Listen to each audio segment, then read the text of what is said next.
Officers targeting an alleged interstate criminal network. Some of the arrests taking place here in front of police cameras in the Hunter Valley. Suspects were handcuffed and taken to Maitland Police Station where they were charged. Strikeforce Yellow Box is a local drug investigation that was established over 12 months ago.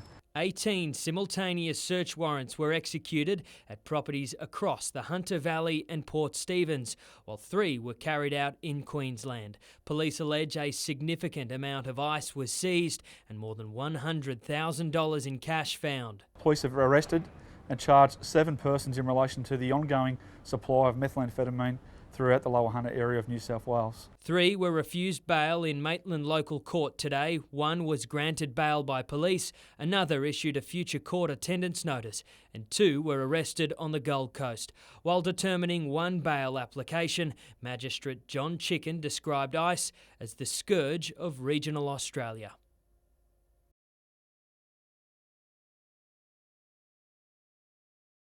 Tash, those 2 men arrested in Queensland have faced an extradition hearing. They've been flown to Newcastle and are now in the hands of New South Wales Police.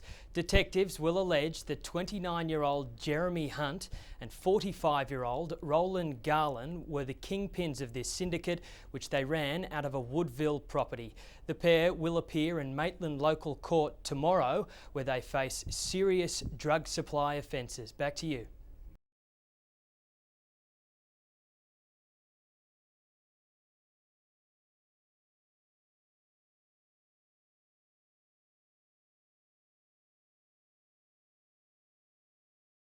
I think for many people, the disrespect that's been shown to local council is going to be a vote changer. Well, we're saying local council should be respected, constitutionally recognised, properly resourced.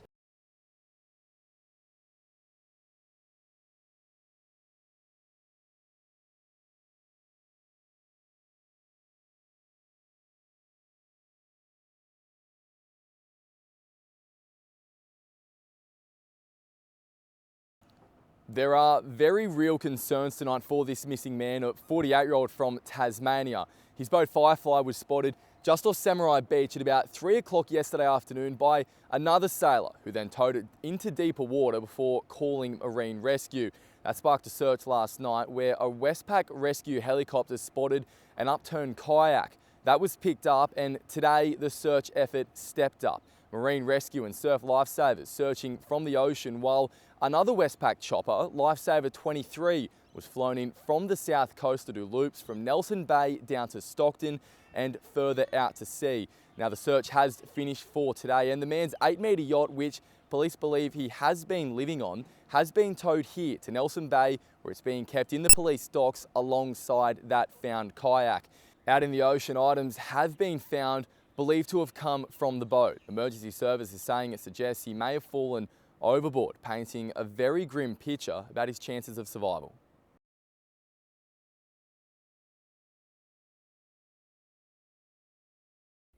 This is the Baird government's vision for light rail in Newcastle, and it's generating plenty of discussion and debate. But at the end of the day, we do want to see this project delivered. We don't want to stop it. We just want to see the right project for Newcastle, not a suboptimal solution.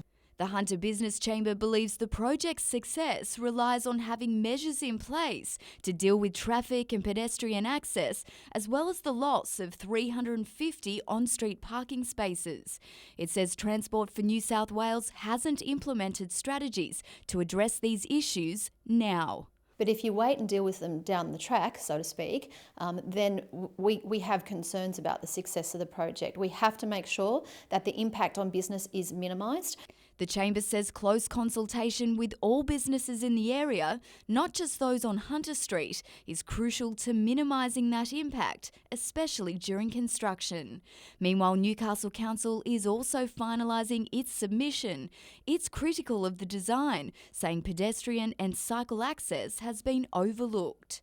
When one mode of transport extinguishes the options for pedestrians and cyclists, it means you don't get the optimal outcome. The deadline for submissions has been extended until May 27. Renee Feder, NBN News.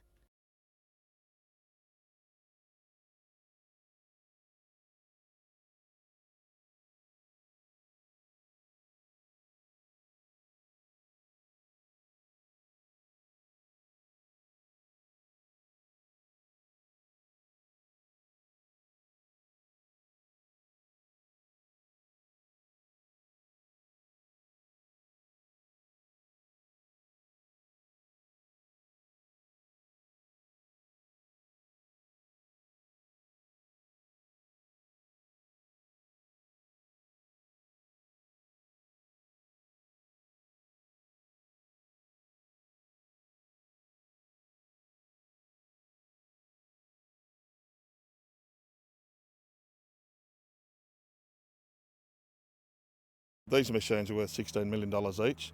There's also a $2 million medical fit out in the back. So we are looking at a significant investment by the government, and they will pay the vast majority of that.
Much, but it feels good to get to be able to skip around for once and not be rocking down to the beach every day, so pretty happy at the moment.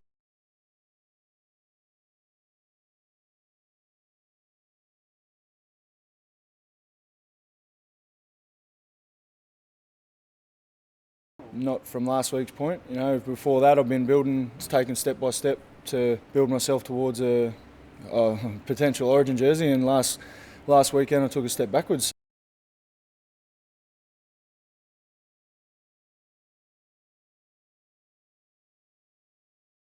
It's one point that the club's dealing with Dane. You know, Dane would like to keep it as a personal matter. I just thought on my Twitter account I might share my opinion.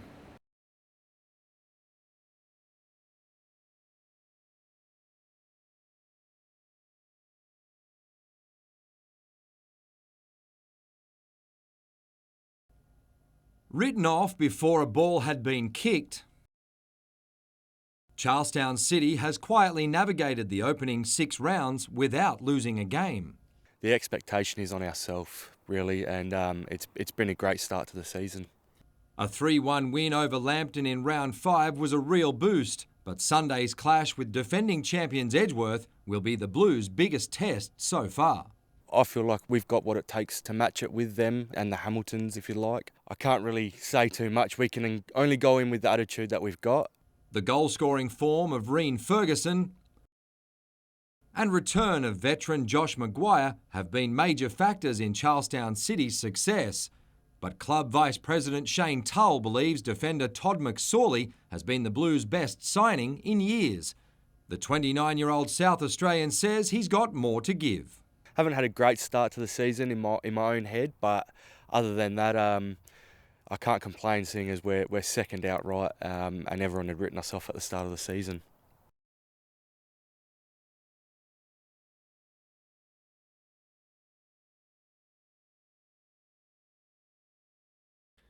The North Stars have a rich history of attracting quality imports. Canada's Brandon Greenside and California's Josh Harris are both aware of what's expected. There's always pressure when you invest in an import player, no matter whether it's here or Europe or North America, bringing over a European guy. So I'm looking forward to the challenge. They have a winning reputation, so it's always fun to jump into that kind of atmosphere, but it's also, you have a duty to uphold what you're here to do. North Stars 2015 MVP Geordie Woodrick now plays with Canberra and will be part of the Brave lineup that takes on Newcastle on Sunday. The North Stars only have the services of Canadian import Brandon Wong for one more weekend. The addition of Greenside and Harris finalises their roster. I've played with a few guys that have actually played in Newcastle, so I'm a little familiar with it. Obviously, the level here is improving every year. Paddy Kilmurray, NBN News.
Pulling into a scheduled media event at Testers Hollow.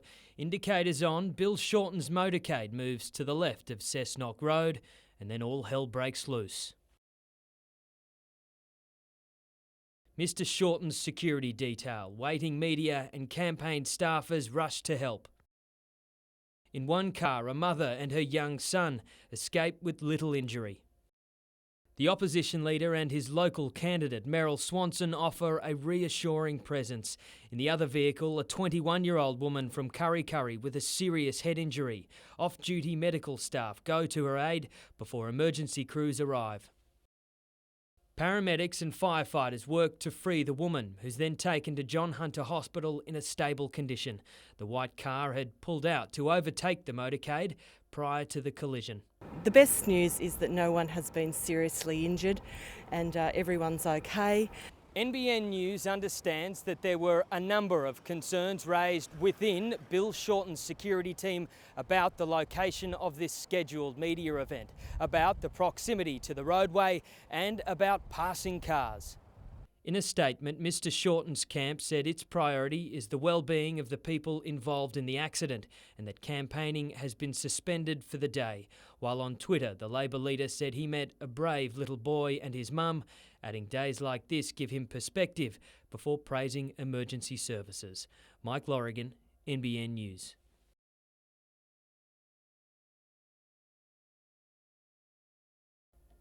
From Singleton to Raymond Terrace and Cessnock, flying foxes are sending Hunter residents batty. It's smelly, it's noisy, it's disgusting. Karina Butchers has been living a nightmare for the past 5 years. The flying fox colony that's taken up residence over her back fence has made spending time outside near impossible. You can't use anything, can't use the line or the pool anymore. We can't play outside for longer like we used to. You got to watch where you step to. In just the last couple of years, the number of flying foxes here in Cessnock has exploded. There's now estimated to be somewhere between 40 and 60,000 of them. We're going to be undertaking an engagement program, talking with the community about what are the impacts of the flying foxes on them and what can we do to assist. It's not just residents in a flap. Labor MP Joel Fitzgibbon has accused the coalition of political favouritism after the Environment Minister stepped in to cut red tape for Eurobodalla Council. The Minister should have afforded us the same courtesies, the same exemptions that he's prepared to give to a Liberal-held seat on the south coast of New South Wales. Greg Hunt says he's yet to see any proposal from Mr Fitzgibbon and that he would be delighted to work with Cessnock Council if it approaches him directly. As for residents, they just want a little peace and quiet. Nah, it's not the best. Amanda Douglas, NBN News.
The flashing lights, sirens,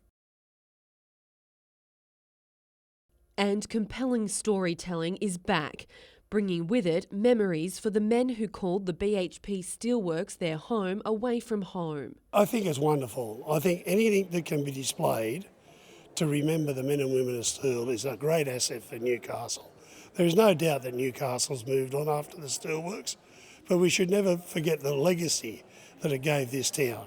The exhibition has been closed since July after the museum was struck by lightning.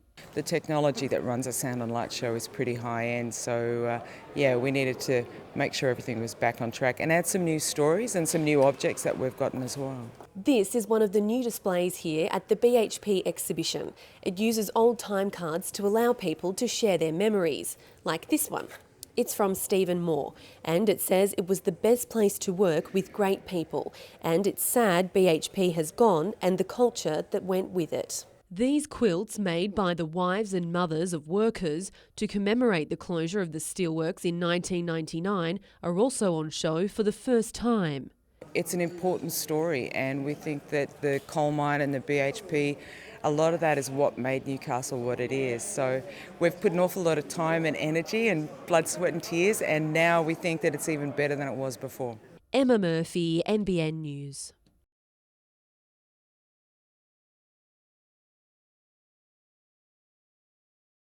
The Hawk fighter trainer has been a regular sight in the Hunter Sky for 15 years, and the first one has just clocked up 100,000 accident-free hours.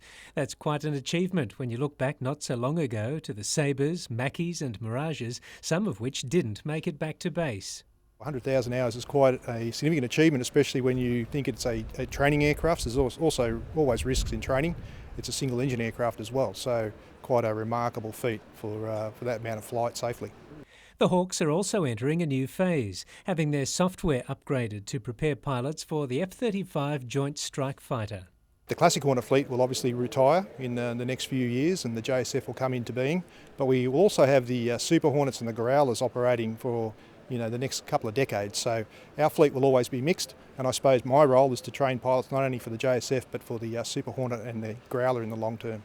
BAE Systems has grown its workforce to upgrade and maintain Australia's 33 Hawks. Amongst Pearce as well as Williamtown, we can't forget we have a lot of our crew over in Perth. About 300 all up when you take into account we're about to undergo operational maintenance. So we've just recruited another 116 people to actually do that. Meantime, the newly upgraded Newcastle Airport has signed a lease with Defence for at least the next 60 years to operate passenger services out of Williamtown.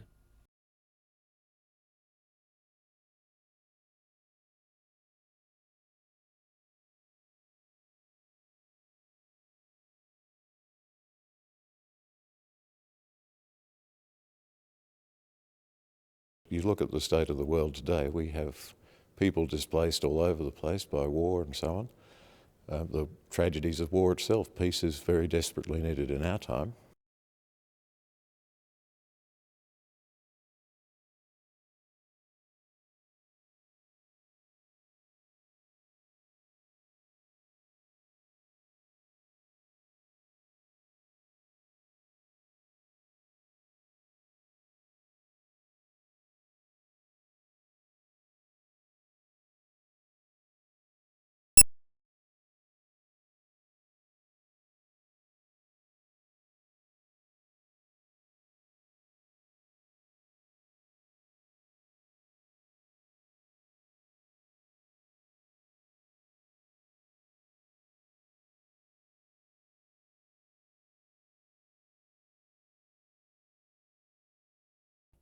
A date with a man who knows these shifty beach breaks all too well was enough to have Ryan Callanan biting his fingernails.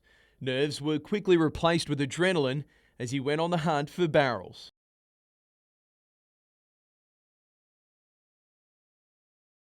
Abelli was in a similar frame of mind, logging plenty of time in the shade.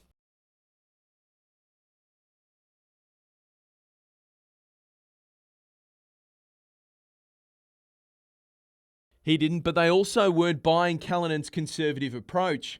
Despite maintaining a slender lead, he chose to tag the lip, but struggled to complete his rides.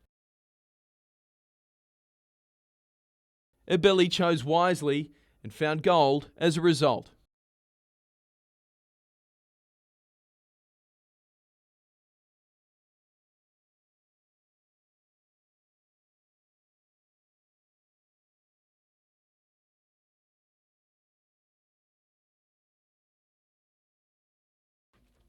Trent Hodkinson will return from injury this weekend, but tonight Adam Reynolds will audition for a shot at the Blues number 7 jersey.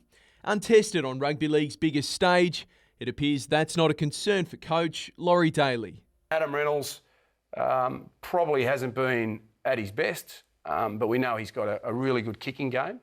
And again, off the back of what we discussed earlier about being in your corner, he provides a good kicking game and can give you good field position. These things are for the people that are actually involved to talk about and pick. It's not for me to advise anyone, but I've always just maintained that, if Laurie's been happy with Hocko from the past 2 series, that's what he should judge him on. Sione Matadius says the only way to get over Newcastle's loss to the Sharks is to focus solely on the Tigers. They're the only side the Knights have beaten this season. I think the beauty of the game at the moment is that there's always next week for us, and there's still hope for us to try and get up in the top 8. Danny Levi was first reserve for the Kiwis for the recent Anzac Test. It was an awesome achievement for myself, and hopefully it's maybe a footstep in the door for me to pull on one of the jerseys soon. He wants to earn his keep in red and blue first, and believes effort is the solution to the Knights' woes. I thought I let myself down on the weekend and that stuff, and that side of things, but yeah, mainly just I think that's just about the whole team is just our effort. We really got to stick in. We can't just show short glimpses.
Two local councils, whose futures are up in the air, and a Labor candidate looking to cement a spot in the federal parliament, taking shots at her opponent. I am seeking clarification from the Liberal candidate for Patterson's position on the amalgamation of particularly Port Stephens and Newcastle Council. Making reference to John Howard's 2007 legislation, giving residents the right to a public vote on council amalgamations. Do they think the people of Patterson deserve to have a vote, deserve to have a plebiscite? It doesn't matter whether I support it or not, it's a matter of law. I support the people of Port Stephens who don't want to be merged with Newcastle Council. Meanwhile, questions remain over yesterday's serious crash on Cessnock Road, the location chosen for a Labor policy announcement on Testers Hollow. The decision was made by the Advanced Party from the opposition leader's office. They came through a couple of days earlier and had a look at all of the areas that we were intending to visit. When asked why that location was chosen, given the safety concerns, in a very brief statement this afternoon, a campaign spokesperson said the proper safety precautions were taken. In hindsight, do you think that that was an appropriate place for a media event? Your personal opinion? My personal opinion is that that area definitely needs to be fixed. Mike Lorrigan, NBN News.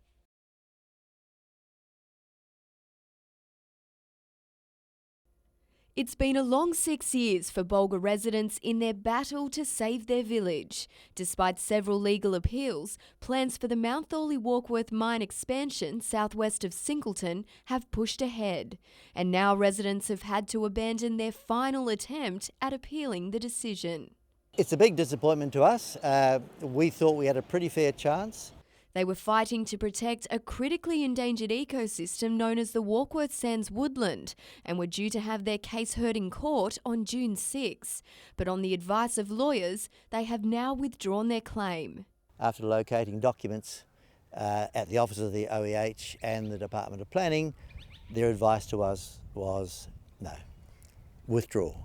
Rio Tinto has welcomed the move, stressing the certainty this provides for the 1,300 people who work at Mount Thorley Warkworth and the hundreds of local businesses that supply the mine, adding it's committed to working with local communities to ensure a strong future for the region. As for residents, they say this doesn't spell the end of their fight.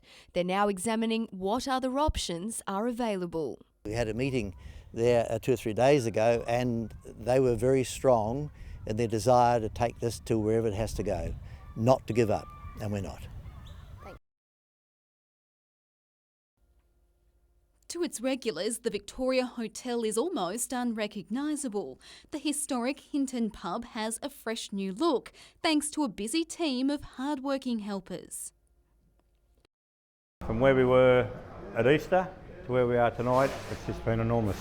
The hotel was purchased by a local consortium earlier this year, following the sudden passing of former publican Michael Mullane. Over the past 4 months, the iconic watering hole has been transformed under the expert guidance of new licensee Tom Green. Knowing the guys the way I do, yeah, very exciting. I didn't even have to hesitate. It was just, yep, let's do it. Beneath the lick of new paint, it's still got old world charm, an ode to the tiny town's history on display for all to see. Jeff Boyle, he came down and looked at the hotel when we first started doing some work, and the guys said to him, mate, how would you like to do the history of Hinton in a pictorial? This is no ordinary pub. When Hinton is isolated, it becomes the town's meeting point, ensuring locals stay watered. Not even the record-breaking 1955 floods were enough to close the doors. Rumour has it, patrons still enjoyed an ice-cold beer, waist-deep in floodwater. As for the next natural disaster, the kegs are at the ready. Absolutely. Won't close again.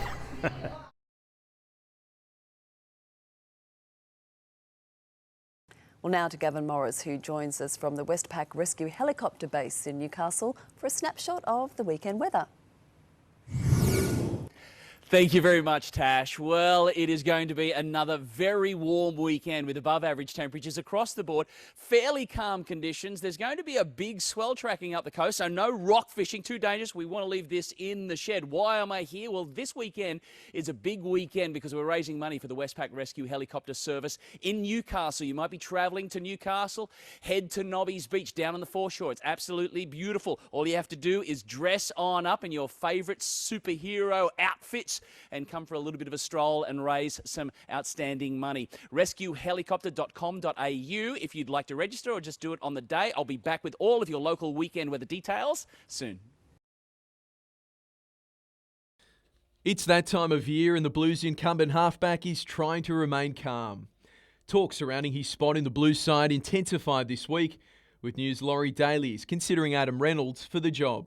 I'm sure Laurie's got a side picked in his head already, but in saying that, I want to play some good footy for the Knights. Yeah, it always is in the back of your mind, but this time of year it's everywhere, so it's hard to try and avoid it. He says it's taken time to establish an understanding with Knights medical staff with regard to the workload his troublesome knee can endure. Down at the Bulldogs, I've been there for a few years, so we had a routine down there, and obviously up here, being a new club, you want to be involved in everything out there and pressing everywhere as much as you can, so you just got to be a bit smarter and pull back a bit. Nathan Ross didn't travel with the side. He's been battling a hamstring injury. Very minor. Will he play this week? Again, not sure, but it's very, very minor. Jake Mamo is in line for a return from an ankle problem. Not too sure what the final side is as a squad travelling down to Campbelltown now, and I'm sure Brownie will make that call once we get down there. Dane Gagai has endured a difficult week and will play his 100th NRL match. Brother Jacob joined him on the team bus as support. The Tigers are without Robbie Farah. Experienced rake Matt Ballin will take his place. It'll still be a tough contest through the middle there with him at hooker. So, yeah, mate, we're going to concentrate on him and the big boys through the middle.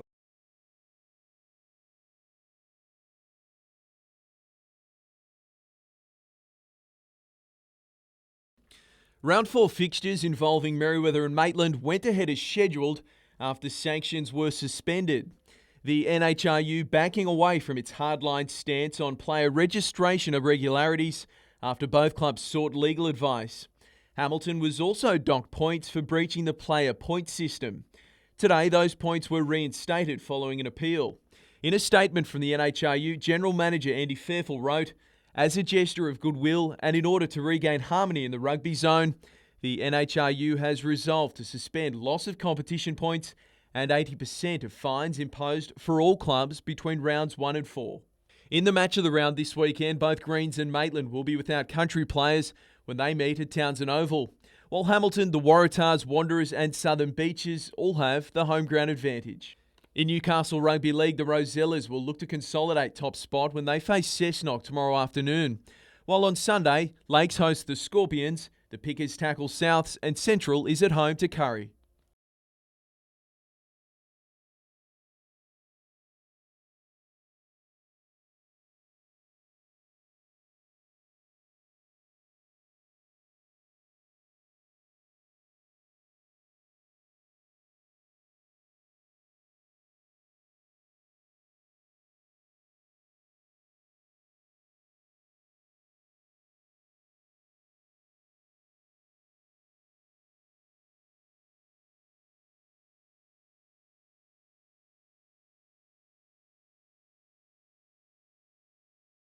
Take a look at the weekend weather with Gavin Morris, who is at the Westpac Rescue Helicopter Base.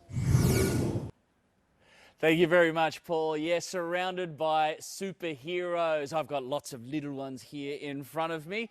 Of course, the biggest of them all we're sitting in there, of course, piece of equipment where they fly into action when needed, the Westpac Rescue Helicopter Service. And we'd love for you to come and help this incredible service this weekend. Sunday is going to be magnificent. Head to Nobby's down on the foreshore for the Superhero Stride. The chopper will be landing at about 8:30. The walk gets underway at about 9:30. Come dressed in your best superhero apparel. It's for all ages. You can register. 2 places to register: rescuehelicopter.com.au, or you can go to superherostride.com. Log on right now and you can register. If not, you can still rock up on the day. We'd love for as many as possible to get down. It's only a 3-kilometre walk. You can hop, skip, jump, or you can fly if you're that way inclined.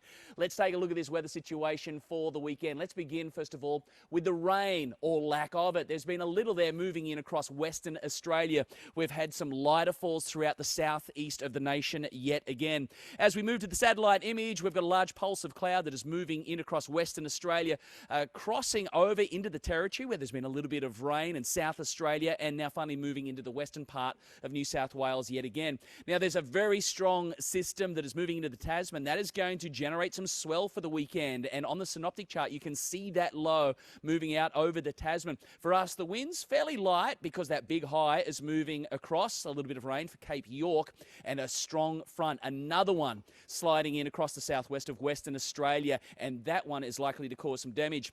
So for our major cities, Perth, storms on the way. It is going to be wild and windy. They'll need some superheroes there across the weekend. Fine for the southeast. It's settling down. The cloud is going to affect Sydney, but the Alice, well, the heat is back on. Looking at our local temperatures, this is what happened today. Again, remaining about 5 degrees above the average, maxing out at around 24 for most yet again. Current conditions, we went for a little bit of a walk outside of the hangar here at Broadmeadow. It is superb tonight. It is beautiful. The moon there is shining brightly and really quite calm indeed. Taking a look at the forecast rain, nothing expected again for tomorrow. We've got a bit of threatening cloud, but not likely to see anything from it. Looking at that forecast, the winds as well, we're in there as well. Sorry, we've got the southerlies on the coast, but actually it's going to be a little bit light. So I had that back to front. So let's go in for a look at that forecast. A little bit of cloud cover there right along the coast, and we're topping out in the low 20s. We should be flying up the valley now. I hope partly cloudy, but should be fine. Again, we should have a little bit of sunshine at times. Again, still mild, and we've got those temperatures into the mid-20s. All right, let's go back and have a look at the big swell now. This is going to jump up quickly, I would say. There's a big pressure gradient out there rising to about 2 metres. The wind's relatively light, but they'll be shifting on shore, but it is going to get a little chunky out there. Tidal info, the high tide is tomorrow morning around about 8 o'clock, and it's 1.50. The sun is up at around about 6:40. The moon, what a beautiful moonlight weekend we have. Full moon on Sunday. Enjoy if you're in the great outdoors. Boating, new swell offshore. It is going to be a little chunky out there. You may get seasick, be warned. The wind's causing a little bit of chop, so there's not too much in the way of seas. On the 7-day outlook, we've got a good-looking weekend overall, especially on Sunday, and then a little bit of cold air next week. Taking a look at Scone 7-day, still very, very warm before that cooler air arrives later in the week. And the Central Coast, weather improving across the weekend also, especially on Sunday. Surf Vision, we had some lovely little 2-3 footers come through, and of course we've got some bigger waves on the way. We could have some nice waves as well. It could start shutting down. It's certainly going to be an interesting swell to check out across the weekend. So just to repeat, get down if you can to the foreshore this Sunday morning for Superhero Stride Day. It is going to be a fantastic morning with the chopper landing at about 8:30 and the walk getting underway at 9:30 to raise some fantastic money for an outstanding service. If you'd like more information at any time, all you have to do is log on to our Facebook page, like it, and daily weather updates are all right there for you.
Flames took hold within minutes.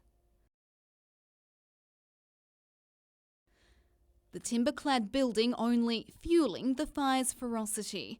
The blaze sent a thick black cloud of smoke billowing into the sky as more than 30 firefighters scrambled to get the upper hand.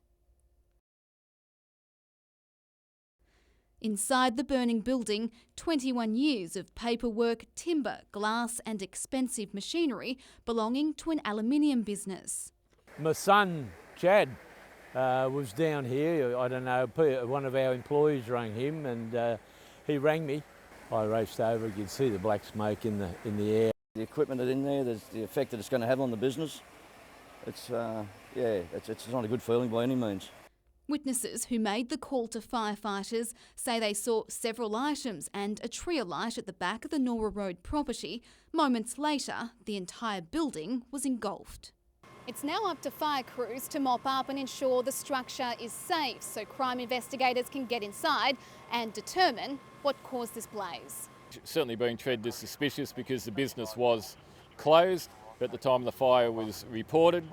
Police say if it wasn't for the quick response by firefighters, it could have been so much worse. With the smoke and the flames that were going, that was a main concern, that it would either spread to the main part of the business or possibly to the house next door. Amanda Douglas, NBN News.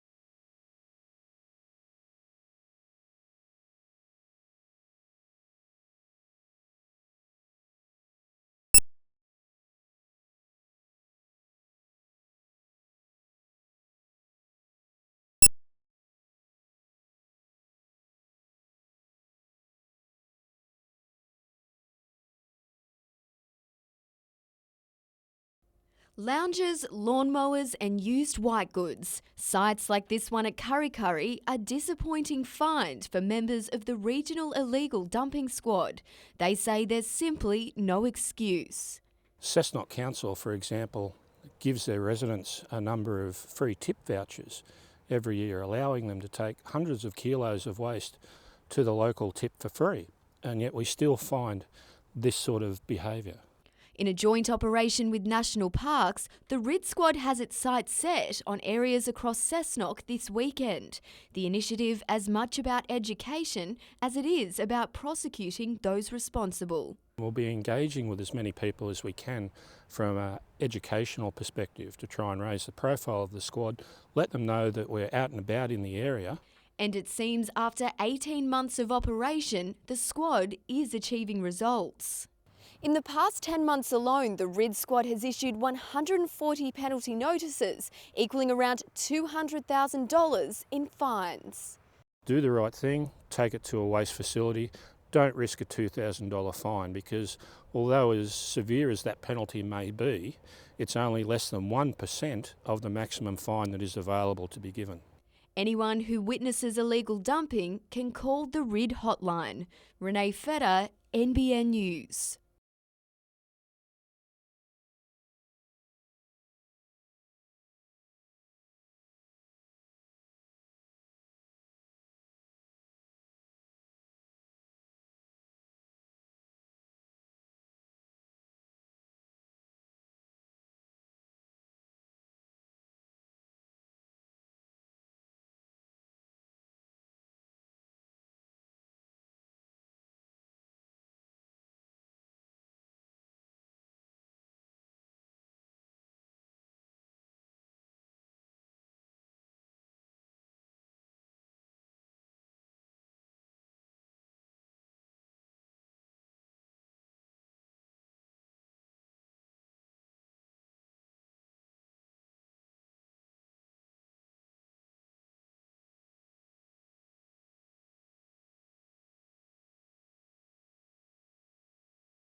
For Margaret Rayner, this is a well-worn path. She's all too aware of the debilitating effects of macular degeneration after watching her mother, Betty, slowly go blind.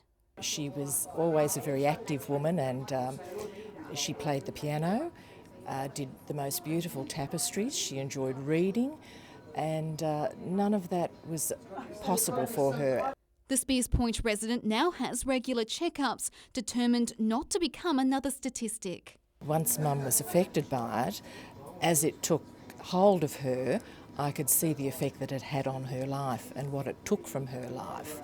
and that had quite a marked effect on me. Macular degeneration affects 1 in 7 Australians over the age of 50. It occurs when the central part of the eye's retina, responsible for detail and colour, is damaged. In macular degeneration, if that starts to break down, then the person loses the ability to see fine detail. The disease is the leading cause of blindness in Australia, so early detection is vital. Sometimes it's very subtle and clinically you might not see it. You do a scan and there you go, you've picked up something. For more information, contact the Macular Disease Foundation. Amanda Douglas, NBN News.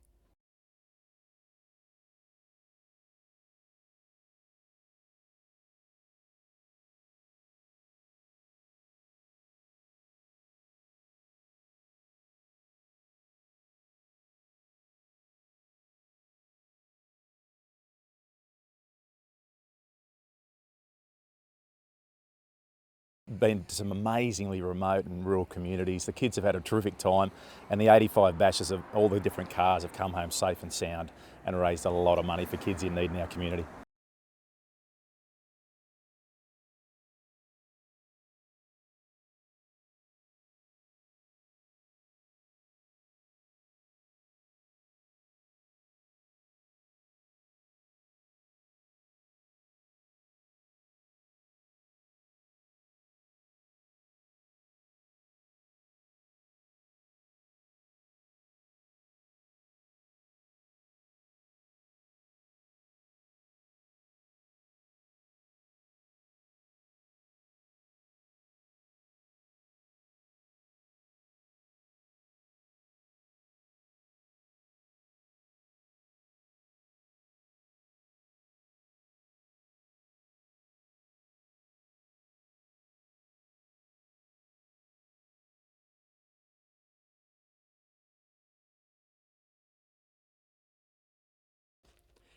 The Greens against the Blacks, 3rd versus 4th, a decade-long rivalry, and it was the visitors who struck early. A set play on the right and a quick inside ball to Williamson saw Maitland the first to cross.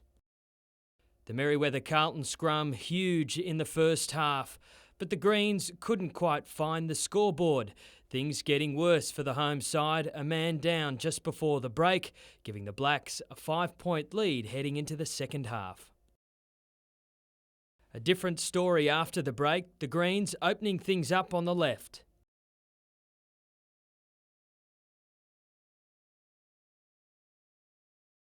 With things levelled, Merewether soon in front for the first time in the match, but not for long. The Blacks finding the line, crashing over to regain the lead. Things going from bad to worse for Merewether-Carlton.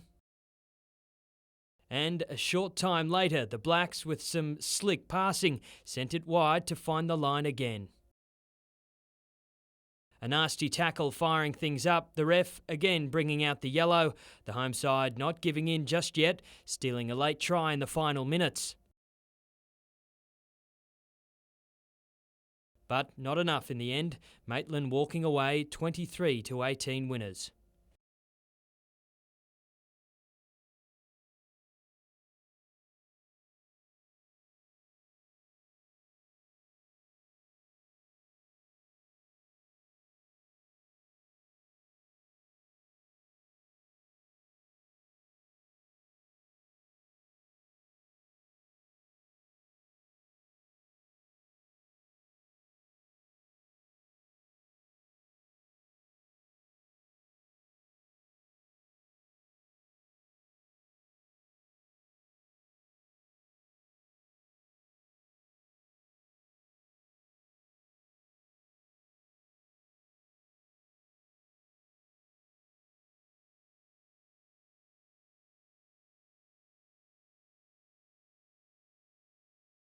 Since 1976, these curious locals have been on the lookout for our feathered friends, and boy does time fly. Birding is one of those pastimes that I think's really glossed over. It's something you can do anywhere. The Hunter Bird Observers Club has grown from humble beginnings, launched on a wing and a prayer, but from just 22 bird watchers. Today, 40 years on, the club numbers well over 350. You can enjoy it as a leisure sport, you might say, taking off birds, or for that matter, you can go deeper into the studies of the birds. From honey eaters to the magpie goose, the Hunter is teeming with bird life. More than 400 different species can be found in the region. It shows that we have a wide diversity of habitats for birds, so there's lots to keep the local people going. For marsupials, for instance, you have to spend nights hoping to see one or two animals, whereas birds, they're all around you. All you need is a good pair of binoculars, but there are some fundamental do's and don'ts.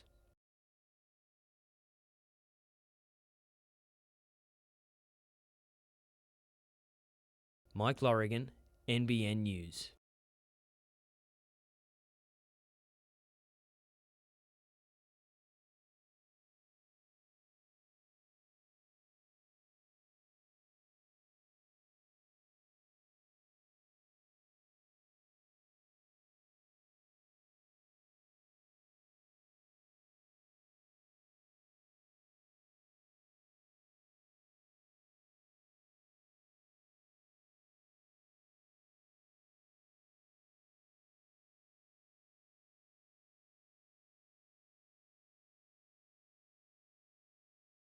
The stage was set, the heroes ready, all waiting to take flight.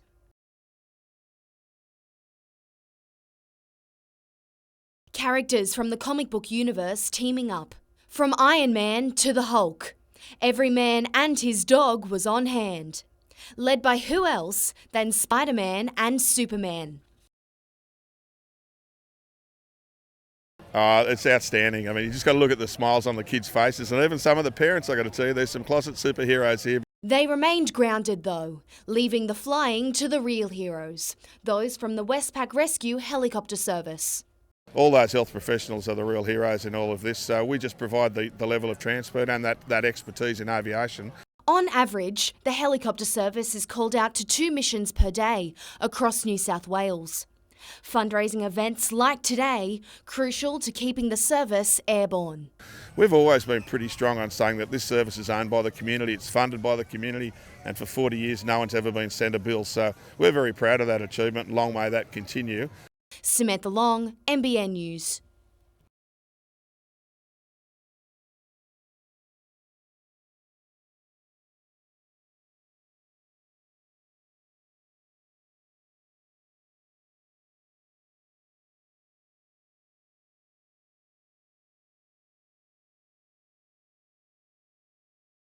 He certainly is a talented player, and I think the Tigers boys would have come off the field and thought that him and King are 2 players that can help this club move forward long term.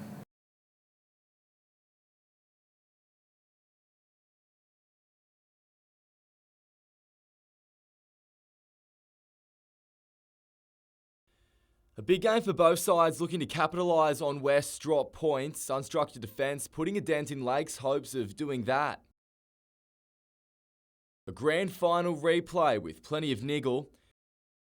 But loose carries too. A Sean Macquarie try bombed with another handling error. Minutes later, Lakes made them pay. A clever kick from Jack Kelly finding Chris Randall. Another Macquarie chance lost on their own accord, while only the upright could deny the Gulls a second, somehow no one holding the ball. But that gave them another set. Kelly again the go-to man. Trace and Fave put Macquarie back in the contest on the stroke of half-time. And they started the second the same. A flying Matty Simon only stopped by Chris Adams. But the Scorpions maintained the pressure and Lakes eventually cracked Fave with his second. Before Andy Summer added another. Trailing 24-10, it took something special for Lakes to respond.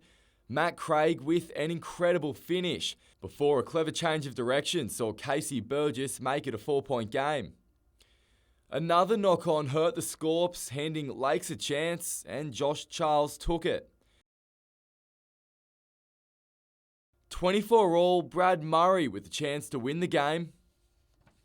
Just wide, the spoils shared. Samuel Jordan, NBN News.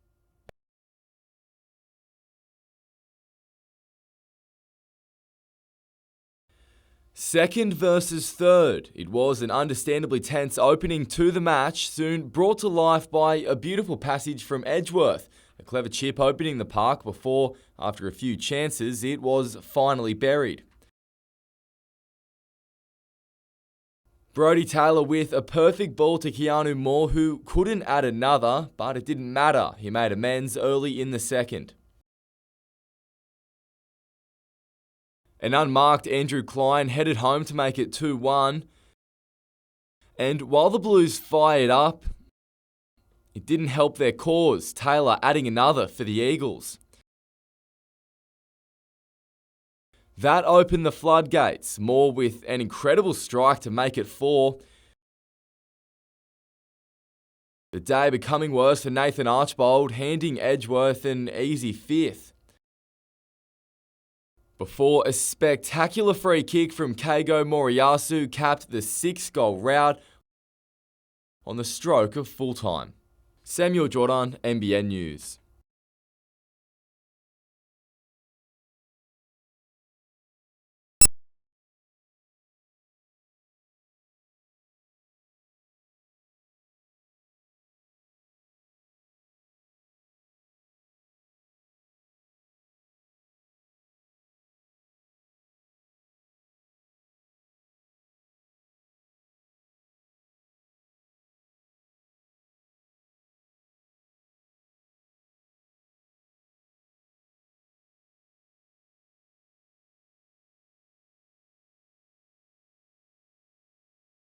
For a family living a life sentence, today a long-awaited yet fleeting moment of relief. We're gratified that 11 years is a good reprieve for the community to have a killer taken off the streets. 35-year-old Ross Merrick will spend at least 8 years and 3 months behind bars for the death of mother of 3, Marika Ninnis. Are you happy with the sentence? We'd be happy to turn back the clock. It doesn't bring it back. Ms Ninnis's life ended on December 21, 2013, 2 weeks after she was struck in the head by Merrick in an East Maitland car park. The blow felled the 32-year-old. Her head hit the pavement, fracturing her skull. It's a sentence that is an adequate reflection of the community's distaste for domestic violence. Justice Helen Wilson today described the case as a very serious example of manslaughter, telling Newcastle Supreme Court, "I am not able to conclude the offender is remorseful of his crime, and I do not accept that he feels personally responsible for her death." During his sentencing, Merrick sat with his head down, at times even playing with his pen and pieces of paper. When the sentence was delivered, it was met with screams of joy from Marika's family. His legal team tight-lipped about an appeal. Is there any comment at all following the sentence? How are you feeling, Ms Merrick? Ms Ninnis's family says it offers no closure, but, if anything, perhaps it gives one many nights to consider the consequences of their actions. Merrick will be able to apply for parole in June 2024. Tyson Cottrell, NBN News.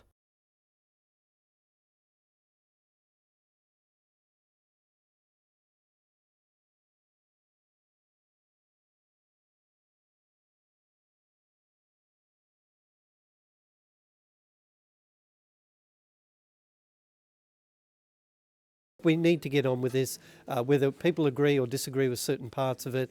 I think what most of the people in the Hunter, and particularly Newcastle, want to see is work commence, so that we're not still talking about this in the years to come.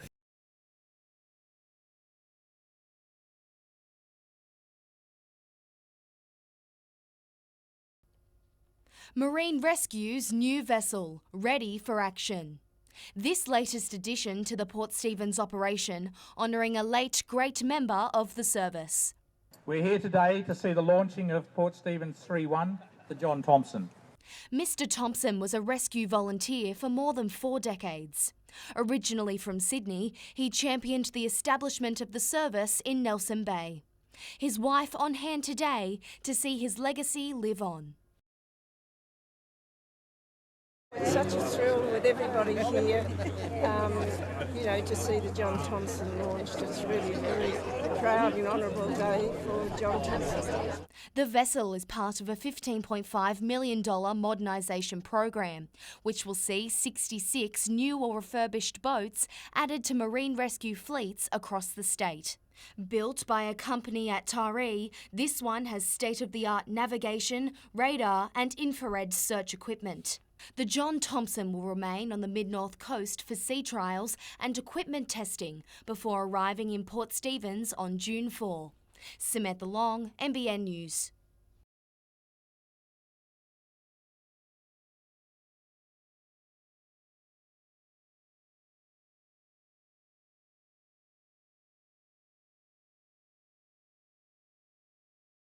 We house a very vulnerable cohort that have a lot of challenges and difficulties in their lives, which again makes it more difficult to give up smoking. So it's just about giving them that extra help.